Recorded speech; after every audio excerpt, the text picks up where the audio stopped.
भारताने आज 78वा स्वातंत्र्य दिन साजरा केलाय।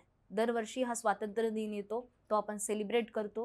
पण प्रत्येक वेळी आपल्या समोर प्रश्न उभा राहतो की स्वतंत्र देशात आपली अर्धी लोकसंख्या असलेली महिला किती स्वतंत्र झाली आहे। आजही समाजातील काही घटक स्त्रीचं अस्तित्व एका शरीराच्या पलीकडे जाऊन मान्य करायला तयार नाहीत आणि याच मानसिकतेमुळे निर्भया आणि कलकत्त्यामध्ये घडल्या तशा घटना घडत असतात।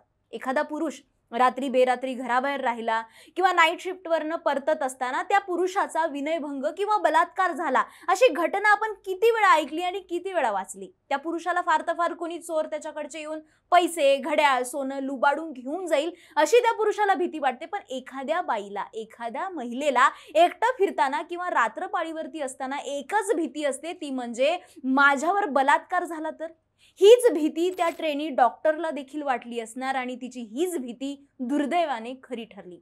8 ऑगस्टच्या रात्री कोलकात्यामधील आरजीकर मेडिकल कॉलेज आणि हॉस्पिटलच्या इमर्जन्सी बिल्डिंगमध्ये 31 वर्षीय ट्रेनी डॉक्टरची बलात्कार करून हत्या करण्यात आली होती। सकाळी डॉक्टरचा मृतदेह आढळला, ताबडतोब हा मृतदेह पोस्टमार्टमसाठी पाठवण्यात आला। याच दरम्यान महिला डॉक्टरच्या हत्येनंतर आरोपी घरी परतला, झोपला आणि पुरावा नष्ट करण्यासाठी त्याने सकाळी उठून स्वतःचे रक्ताने माखलेले कपडे धुतले। पण पोलिसांना त्या आरोपीच्या बुटावरती रक्ताच्या खुणा आढळल्या आणि त्या 6च तासात पोलिसांनी त्याला ताब्यात घेतलं।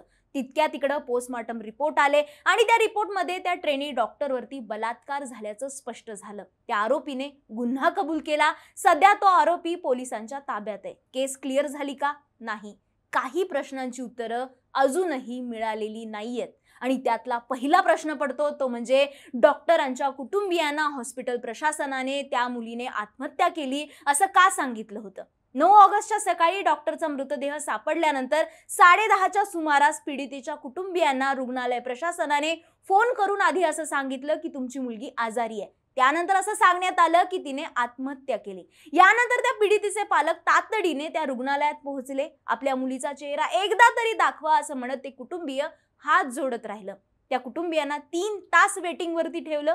मग डॉक्टरचा मृतदेह पाहण्यासाठी त्या सेमिनार हॉलमध्ये फक्त तिच्या वडिलांना परवानगी दिली। तो मृतदेह पाहिल्यानंतर वडिलांनी ओळखलं की ही आत्महत्या नाहीये। त्यांना संशय आला आणि त्यांनी मोबाईलमध्ये फोटो काढून कुटुंबियांना दाखवला। कुटुंबियांनी जे पाहिलं त्यावरनं रुग्णालय प्रशासनावरती सातत्याने प्रश्न उपस्थित केले जात आहेत की या हत्येला आत्महत्या दाखवण्याचे प्रयत्न का केले जात होते। डॉक्टर मृत आढळल्यानंतर रुग्णालय प्रशासनाने पोलिसांमध्ये तक्रार का केली नव्हती।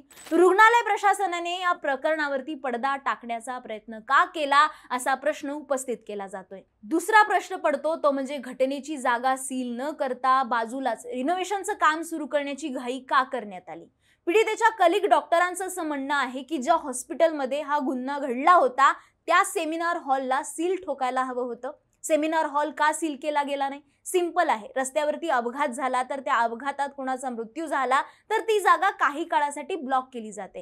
इथे इतका मोठा गंभीर गुन्हा घडला असताना त्याच ठिकाणी घटनास्थळ सील न करणं आणि रिनोव्हेशनचं काम अचानकपणे सुरू करणं हे साहजिकच संशयाला जागा निर्माण करतं। पुराव्याशी छेडछाड करण्यासाठी हे बांधकाम सुरू करण्यात आलं का? अशा परिस्थितीमध्ये निष्पक्ष तपास कसा होणार असे अनेक प्रश्न उपस्थित केले जात आहेत। पोलिसांसमोरच रुग्णालय प्रशासन पुराव्यांशी छेडछाड करत असल्याचा आरोप वैद्यकीय महाविद्यालयातील ते निवासी डॉक्टर करत आहेत। तेथील भिंतीला तडे गेलेत, विटा सगळीकडे पसरलेल्या आहेत आणि अशा परिस्थितीमध्ये अचानक रुग्णालयाच्या खोलीची दुरुस्ती करण्याची गरज का पडली असावी? त्या लेडी डॉक्टरच्या हत्येचे पुरावे लपवण्याचा प्रयत्न रुग्णालयाकडनं केला जातोय का असा प्रश्न उपस्थित केला जातोय। तिसरा प्रश्न उपस्थित होतो तो म्हणजे प्राचार्य डॉक्टर संदीप कुमार घोष यांचा राजीनामा एवढा तडकाफडकी का देण्यात आला आणि लागलीच त्यांची दुसरीकडे नियुक्ती का झाली। या घटनेनंतर या कॉलेजचे प्राचार्य डॉक्टर संदीप कुमार घोष यांनी राजीनामा दिला। राजीनामा दिल्यानंतर 12 तासांच्या आत त्यांना कोलकाता येथील NMCचं प्राचार्य बनवण्यात आलं। त्यांनी राजीनामा का दिला आणि दुसऱ्याच दिवशी वैद्यकीय महाविद्यालयाचे प्राचार्य होण्याची त्यांना का घाई होती? त्यांच्यावर एवढी मेहरबानी का केली जाते आणि कोण करतंय हे समजणं सध्या तरी कठीण बनलंय। चौथा प्रश्न उपस्थित होतोय तो म्हणजे पोलिसांच्या तपासावरती। कारण ज्या पद्धतीने कोलकाता पोलीस या प्रकरणाचा तपास करतायत त्याबाबत संशय व्यक्त केला गेला। कारण पोलिसांना आधी आत्महत्या वाटली, मग दबाव वाढल्यानंतर एका आरोपीला पकडण्याचे प्रयत्न कोलकाता पोलिसांकडून सुरू झाले होते। जर त्या लेडी डॉक्टरचा मृतदेह नग्न अवस्थेत सापडला होता, मृतदेह पाहूनच तिच्यावरती क्रूर वर्तन झाल्याचं दिसत होतं, तरी देखील रुग्णालय प्रशासनाच्या सांगण्यावरनं पोलिसांनी आत्महत्येचा गुन्हा दाखल का केला? बरं, नंतर हत्या झालेल्या त्या सेमिनार हॉलमध्ये लोक कशी पोहोचली? रुग्णालय प्रशासनाने रिनोव्हेशनचं काम काढणं, तोडफोड करणं यावरती पोलिसांनी का थांबवलं नाही? पुरावे नष्ट झाले तर त्याला कोलकाता पोलीस जबाबदार आहेत का, असा प्रश्न त्या पोलिसांना केला जातोय। तसेच त्या आरोपी संजय रॉयचा गुन्हेगारी स्वरूपाचा भूतकाळ असताना त्या भूतकाळाची शहानिशा न करता त्याला पोलीस कल्याण मंडळात स्वयंसेवक म्हणून का घेण्यात आलं? पोलीस इतका हलगर्जीपणा कसा करू शकतात असं विचारलं जातंय, कारण आरोपी स्वतःला कोलकाता पोलीस कर्मचारी म्हणून घेत असायचा। पोलिसी रुबाबात राहण्यासाठी तो अनेकदा त्याच्या संपर्काचा वापर करत असायचा। कोलकाता पोलीस असं लिहिलेलं टी शर्ट घालून तो आरोपी फिरत असायचा आणि म्हणूनच त्याला त्या कॉलेजच्या इमर्जन्सी वॉर्डमध्ये एंट्री मिळाली होती। त्याला माहिती असावं की ती ट्रेनी डॉक्टर अजूनही त्या हॉलमध्ये आहे, झोपलेली आहे आणि इकडे दारूचं व्यसन करून तो आरोपी तिथं कुकर्म करण्यासाठी पोहोचू शकला। या घटनेनंतर पोलिसांनी संजय रॉयला अगदी 6 तासात अटक केली, पण इतर कोणत्याही गुन्हेगाराला अटक करण्यासाठी कोणतीही पावलं उचलली गेली नाही। कॉलेज आणि हॉस्पिटलचे तत्कालीन प्राचार्य आणि कॅम्पसमधील पीडितेच्या सुरक्षेसाठी जबाबदार धरण्यात असलेल्या इतरांना अद्यापही अटक का केली गेली नाही, असे प्रश्न उपस्थित केले जात आहेत। 5वा प्रश्न उपस्थित होतो तो म्हणजे हा सामूहिक बलात्कार आहे का? 4 पानांच्या त्या पोस्टमॉर्टम रिपोर्टमध्ये लेडी डॉक्टरच्या शरीराच्या इतर भागांवर जखमा झाल्याचं समोर आलंय। अहवालात असंही म्हटलं आहे की त्या मृतांचे डोळे आणि तोंड दोन्हीमधनं रक्तस्राव होत होता। तिच्या चेहऱ्यावरती जखमेच्या खुणा होत्या आणि एक खिळा देखील होता। पीडितेच्या प्रायव्हेट पार्टमधनं रक्त येत होतं। तिच्या पोटावरती, डाव्या पायावरती आणि मानेवरती, उजव्या हातावरती आणि ओठांवरती जखमेच्या खुणा होत्या। आवाज दाबण्यासाठी त्या आरोपीने सतत तिचं नाक, तोंड आणि गळा दाबला।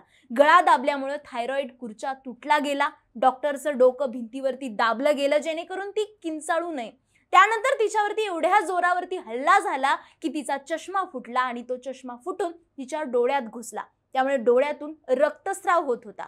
महिला डॉक्टरच्या अंगावरती ज्या प्रकारच्या जखमा आढळून आल्या आहेत आणि तिच्यावरती हल्ला करण्यासाठी किती बळाचा वापर केला गेला आहे हे कुणा एका व्यक्तीचं काम असू शकत नाही, अशी भीती, अशी शंका त्या पीडितेच्या कुटुंबियांनी व्यक्त केली आहे। पण पोलिसांनी सांगितलंय की संजय हा प्रशिक्षित बॉक्सर आहे, पण तरी देखील पोस्टमॉर्टम रिपोर्टच्या आधारे या गुन्ह्यामध्ये एकापेक्षा जास्त आरोपींचा सहभाग असल्याचा दावा इतर डॉक्टरांनी केलाय। यात सर्वात धक्कादायक खुलासा असा म्हणजे पीडितेच्या प्रायव्हेट पार्टमध्ये 150 मिलीग्राम सिमेन आढळलं।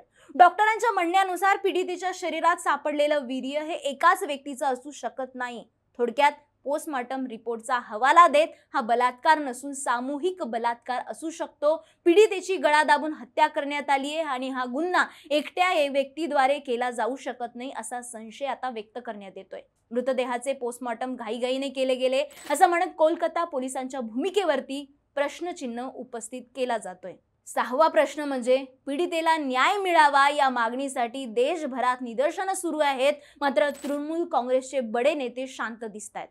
कोलकाता बलात्कार प्रकरण हे काय कोणत्या राजकीय पक्षाशी थेट संबंधित नाहीये, मग राज्यातील तृणमूल काँग्रेसचे नेते या आंदोलनावरती मौन बाळगून का आहेत?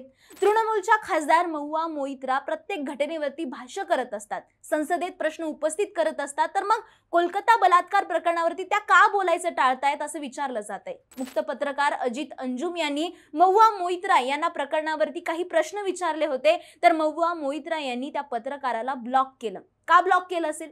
खरं तर तृणमूल काँग्रेसचे नेते या मुद्द्यापासून जितके दूर राहतील तितकाच ममता बॅनर्जी यांच्या सरकारवरील जनतेचा संशय वाढेल हे नक्की आहे। 7वा प्रश्न असा पडतो तो म्हणजे सीबीआय कडे तपास सोपवण्यात इतका उशीर का करण्यात आला?